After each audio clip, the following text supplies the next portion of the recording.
Tapos sabay na natin itong lahat. Ito yung imamarinate. 2 kilo to. Mahal, 400 plus. Ito yung buto ng lempo baka pala. Yung mga drumsticks, pinabukod ko kasi lalagyan ko yun ng flavor. Quarter leg. Classic lang, salt and pepper lang. Simple. Walang flour or bedding mix. Basta, yun lang. Lagyan na natin ito lahat. Kasi halos naka 30 minutes na yung flour yung pinapakuluan ng tubig. Lagyan pa natin ng maraming tubig.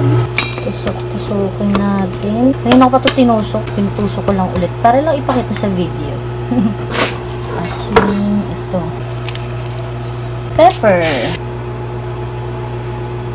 Akala ko napindot ko yung video. Kaya hindi nakunan. Basta nilagyan ko siya ng pepper, toyo, suka. Tapos nasa ilalim niya yung chicken na minarinate natin. Hello, hindi ko na natanggal yung dumi. Kaya wala na kayo nakitang dumi ng halutang. Nalipasan. So, lagyan natin siya ng pepper. Beef cubes. 2. Ang pinakahuli ay sinigang powder. Lalagyan na lang natin siya ng asin mamaya kung hindi tayo masatisfy sa kanyang alat.